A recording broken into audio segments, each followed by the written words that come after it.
미 연방 총무청 General Service Administration GSA, 그러니까 한국 같으면 과거 있었던 총무처 같은 기능입니다. 자, 이 부서가 바이든에게 트럼프 행정부가 공식적인 정권 이양 절차를 시작할 준비가 됐다고 통보했습니다. 쉽게 이야기하면 트럼프가 지배하는 행정부에서 정권 이양 업무를 관장하는 총무청 청장이 이 에밀리 머피라는 여잔데 지금까지 전혀 인수위에 대한 예산이나 정보 장비 이런 협조를 안 했지요.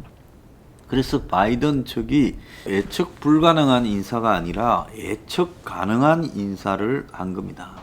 그래서 블링컨 후보자는 30년 동안 의회와 그리고 클린턴 오바마 정부에서 외교 정책 전문가로 일을 하며 베테랑으로 평가되어 온 인물이고 캠프에서도 외교 안보 정책을 총괄했던 사람입니다.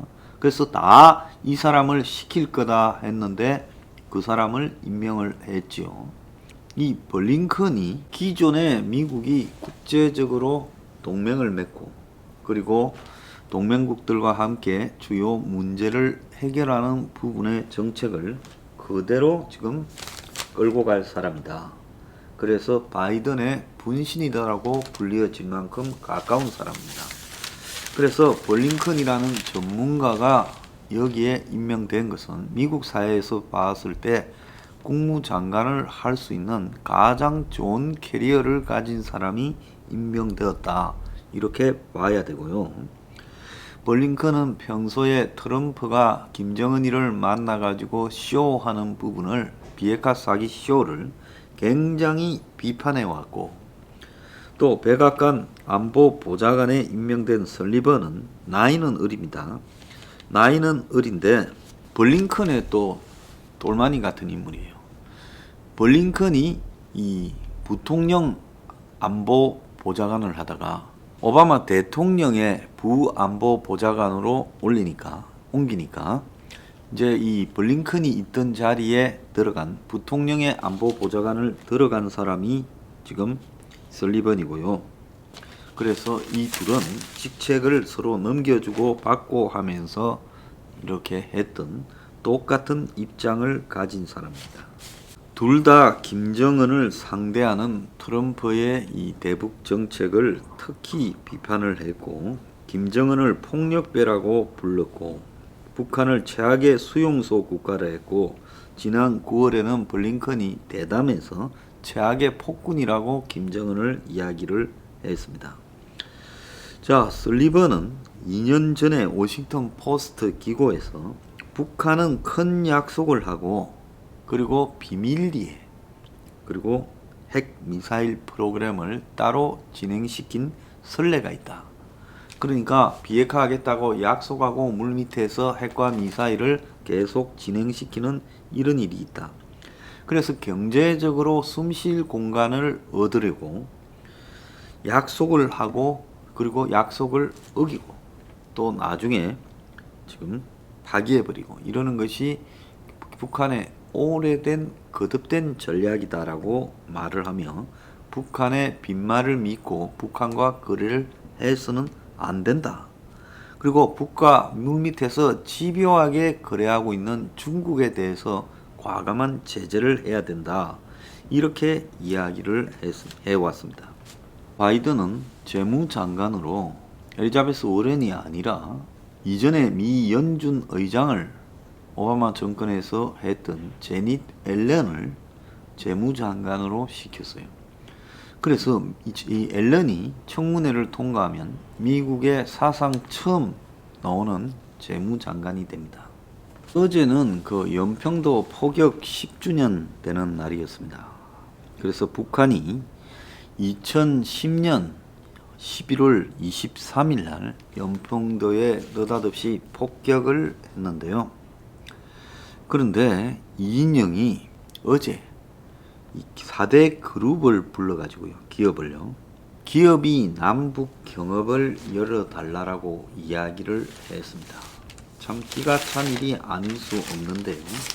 이자가 오전에는 또 무슨 이야기를 했는가 하면 국회 토론회에서 5개월 전에 북한이 폭파한 개성의 남북 공동 연락사무소를 지금 서울 평양 대표부를 비롯해서 개성 신의주 나진 선봉 지역의 연락소와 무역 대표부 설치를 소망한다. 외교 공간이나 마찬가지인 지금 연락사무소를 날려버린 북한의 행동을 규탄하기는커녕 북한의 제1, 제2, 제3, 제4, 제5의 연락사무소를 만들어야 되겠다라고 말을 했습니다.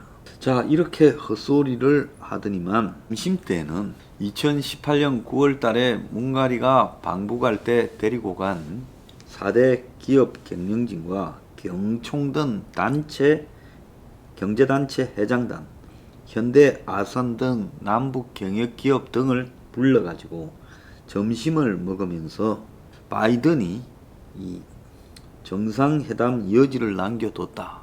즉 미북 정상회담 여지를 남겨뒀다고 황당하게 해석을 하고 더 유연한 접근 가능성을 지금 시사하고 있다. 그래서 우리가 남북 관계를 발전시켜야 될 좋은 기회다. 이렇게 말을 하면서 뻥이죠. 그러면서 북한이 내년에 경제적 성과에 집중할 수밖에 없는 상황이라서 남북 경협 문제가 예상보다 빠르게 시작될 가능성이 있다. 그래서 정부가 북한과의 관광, 철도, 도로 연결, 개성공단 사업 재개 같은 것을 추진을 해야 되니까 이 부분에 대해서 좀 협조 좀 하라, 이런 이야기겠죠. 그러면서 기업과 정부 간의 남북 경협을 의논하기 위한 정례적인 만남을 제안했습니다. 삼성전자 이인용 사장이 기업은 불확실성을 가장 싫어한다. 남북 관계가 발전적으로 잘 되기를 바란다. 이렇게 말을 했고, 재계 관계자는 정부 말만 믿고 부안해동하다가 미국의 세컨드리 보이콧의 제재 대상이 된다는 걸 기업들이 안다. 그래서 삼성전자 사장도 이런 우려를 넣어서 말을 했다는 겁니다. 참석한 자는 이인용 삼성전자 사장, 박영춘 SK 부회장, 윤대식 LG전자 전무, 이보성 현대차그룹 글로벌 경영연구소장, 우태희 대한상공회의소 부회장, 김용건 경총 부회장, 서성원 중소기업 중앙회 부회장 등이 참석을 했다고 합니다. 자, 이인영 이자가 미국에 이제 바이든 정부가 사실상 공식 출범을 했고, 그리고 바이든 정부의 출범에 임하는 입장이 뭔가 이런 것들을 제대로 알기나 한다면 이런 뉘앙스로 어제 북한의 제2, 제3, 제4, 제5의 연락사무소를 만들자, 또 기업들을 불러가지고 북한과 관광, 도로, 철도 연결 등을 하고 남북 경협이 필요한데 정례적인 모임을 하자. 바이든 정부도 북한과 정상회담을 하려고 하고 그리고 유연하게 대하려고 한다라는 황당한 아전인수격인 이야기를 했어요.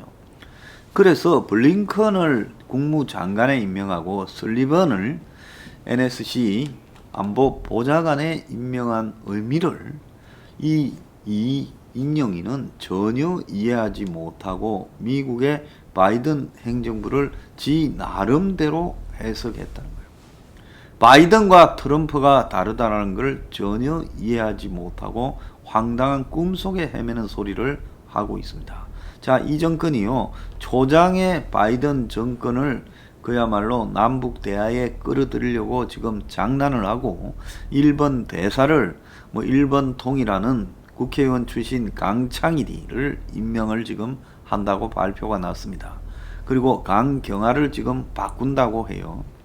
그래서 전방위로 또 대북 비핵화 사기쇼 시즌 2를 하려고 준비하고 있는데 절대 저거들 뜻대로 안 될 거란 거예요. 기업 잘못 끼어들다가 죽습니다. 빠져 있었어요.